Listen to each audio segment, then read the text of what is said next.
Bharatiya Janata party के लोगों से कहिए कि आप बताओ धान का कहाँ आपने एमएसपी दिलवाया, एक जगह हमें बता दो, एक जगह हमें बता दो। वैसे तो Bharatiya Janata party missed call का इंतजाम कर लेती है कि अगर आपको सदस्य बनना है मिस्ड कॉल दीजिए। हम इन्हीं भारतीय जनता पार्टी लोगों से जानना चाहते हैं वो फ़ोन नंबर बताओ जिस पे किसान मिस्ड कॉल दे, जिसे एमएसपी मिल जाए। समाजवादी पार्टी अकेले लड़ रही है और जो छोटे दलों के साथ गुंजाइश रखेगी उनके लिए रास्ता खुला है। आपके चचा भी आपके साथ आएंगे, आपके चचा शिवपाल भी आपके साथ आ रहे हैं। उनको मैंने कहा कि उनके लिए मैंने पहले ही कह चुका हूँ, वही मेरा पक्ष है कि उनके लिए भी रास्ता खुला है। नहीं, अगर कोई और जीतने लायक होगा तो विचार कर लेंगे, लेकिन अभी तो वही है बात। नहीं, उनके क्षेत्र में नहीं लड़ेंगे। उन्हें सरकार में कहा कि मंत्री बनेंगे, सम्मान मिलेगा, वो अलग बात। लेकिन अगर कोई जीतने वाले राजनीतिक परिस्थितियां होंगी तो विचार करेंगे। सर, विधान परिषद चुनाव में आप 2 सीटों पे लड़ रहे हैं, बीजेपी 12 सीटों पे लड़ रही है, कैसे आप विजयी? बीजेपी 12 नॉमिनेशन कर दिए उन्होंने, 2 और बढ़ा कर दिए। अच्छा 10 पे 2 तो अभी, हाँ 13 नॉमिनेशन हो गए, तो अच्छा है, वो तो चुनाव अच्छा है। अब कल जो विधायक आपसे मिले थे उनके साथ 6 विधायक और हैं, यानी 7 लोग हैं जो बाकी। तो अभी क्योंकि मैं शिविर में था कि किसने और नॉमिनेशन किया मेरी जानकारी नहीं है। अगर चुनाव होगा तो भारतीय जनता पार्टी को अपने विधायकों का सम्मान करना पड़ेगा। नहीं, उनके भी विधायक भागने को तैयार है, यूपी सरकार कह रही है, क्योंकि उन्हें पता है कि कितनों की टिकट कटेगी। यूपी सरकार कह रही है हम धान खरीद में नंबर 1 है, जबकि किसान का धान नहीं खरीदा गया। भारतीय जनता पार्टी झूठ बोलने में नंबर 1 है।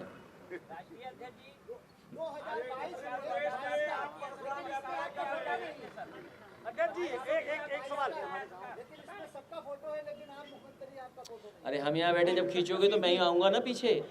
अगर मेरी फोटो खींचोगे तो क्या आएगा, हम और 22 में 22 की। श्रावस्ती में पहले परशुराम मंदिर का निर्माण और उसके बाद प्रशिक्षण शिविर, क्या माना जाए इसे? देखिए, भगवान परशुराम और जितने भी हमारे भगवान विष्णु के अवतार हैं हम सबको मानते हैं। नहीं, हम पहले भी मानते थे और आगे मानते हैं। हमारे गांव में देखिए आप, बहुत पुराना मंदिर है।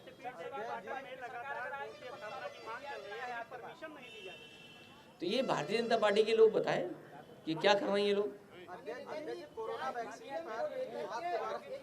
देखिए, वैक्सीन पर वैक्सीन को लेकर के हमने साफ कहा कि हमें एक्सपर्ट डॉक्टर्स, उन पर कोई शिकायत नहीं है, और जो वॉलंटियर जो अपने आप आ रहे हैं और ट्रायल्स में जो सहयोग देने में कोई शिकायत नहीं है।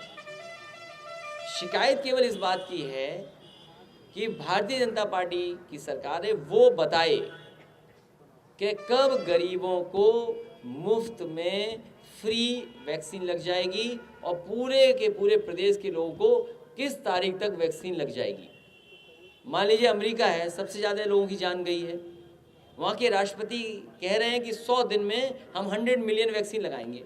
आप सोचिए, बलरामपुर, श्रावस्ती, बहराइच और गोंडा कितने लगाएंगे वैक्सीन, ये बताइए। कितने दिन में लगा देंगे 100% हमारे गरीबों को, और क्या फ्री लगाएंगे कि नहीं लगाएंगे? सबसे पहले आपने वैक्सीन का विरोध किया था, अब क्या आप यूटर्न ले रहे हैं, क्या मतलब है? नहीं, आपने पूरी बात ही नहीं जानी। आप अभी आपने कहा, इससे पहले आपने कहा हम बीजेपी की वैक्सीन नहीं लगवाएंगे। हमने कहा, हाँ, अब उसकी वो अगली लाइन भी सुन लीजिए। अगली लाइन हमने कहा कि पहले भारतीय जनता पार्टी सरकार ये बताए कि हमारे गरीबों को फ्री वैक्सीन कब तक लग जाएगी और सबको कब तक लग जाएगी, वो भी समय बताएं।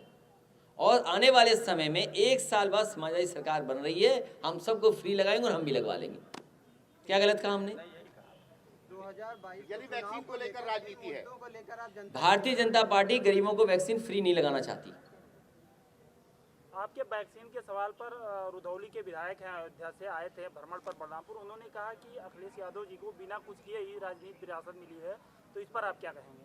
हाँ, वो बात ठीक कह रहे हैं, बहुत जानकार होंगे, बहुत समझदार नेता होंगे वो, हैं? अपने पार्टी से गए?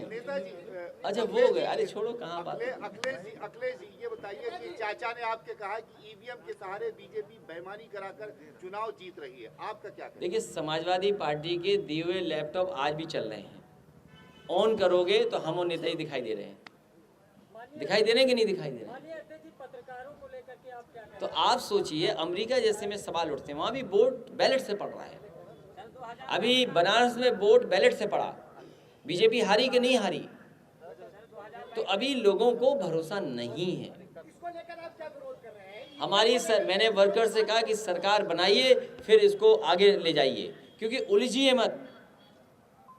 आप पहले हराइए भारतीय जनता पार्टी को अपना वोट डाल करके। ईवीएम से कैसे हो सकता है? ये इस बार इतना वोट पड़ेगा कि ईवीएम भी नो रिकॉर्ड करेगी, देखना आप। अब हमारे सवाल का जवाब नहीं आया है। क्या? बिल्कुल आया नहीं। बीजेपी की तरफ से जो अभद्र टिप्पणी की जा रही है, जो अमर्यादित शब्दों का इस्तेमाल किया जा रहा है, उस पे आप क्या कहेंगे? देखिए, ये भाषा राजनीति में इस तरह की भाषा की कोई जगह नहीं होनी चाहिए। कोई राजनीति में इस तरह की भाषा की कोई जगह नहीं होनी चाहिए। 2022 के चुनाव को लेकर आज जनता है किन मुद्दों को? इतने मुद्दे हैं कि आपको भी जेल भेज देंगे, ये सबसे बड़ा मुद्दा है। किसी को भी जेल भेज सकती भारतीय जनता पार्टी, किसी पे भी झूठ के मुकदमे लग सकते हैं। और मुख्यमंत्री जी ने, उप मुख्यमंत्री ने और सबने अपने मुकदमे वापस ले लिए। अच्छा, 2 लोग हमारी पार्टी में, वो प्रदीप बौद्ध जी बसपा जोनल कोऑर्डिनेटर हैं, वो समाजवादी पार्टी में शामिल हो रहे हैं। खालिद खां जी हैं, वो भी समाजवादी पार्टी में शामिल हो रहे हैं। दोनों अन्य दल से आए, मैं उनका स्वागत और बधाई देता हूँ। बताओ। समाजवादी पार्टी सरकार आएगी तो पत्रकारों में जो मुकदमा दर्ज होंगे वापस हो जाएगा। तो जो झूठे मुकदमे लगे होंगे वो वापस होंगे।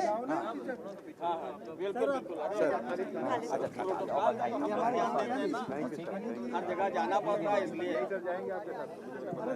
सर ये बताइए, बलरामपुर जिले में पत्रकार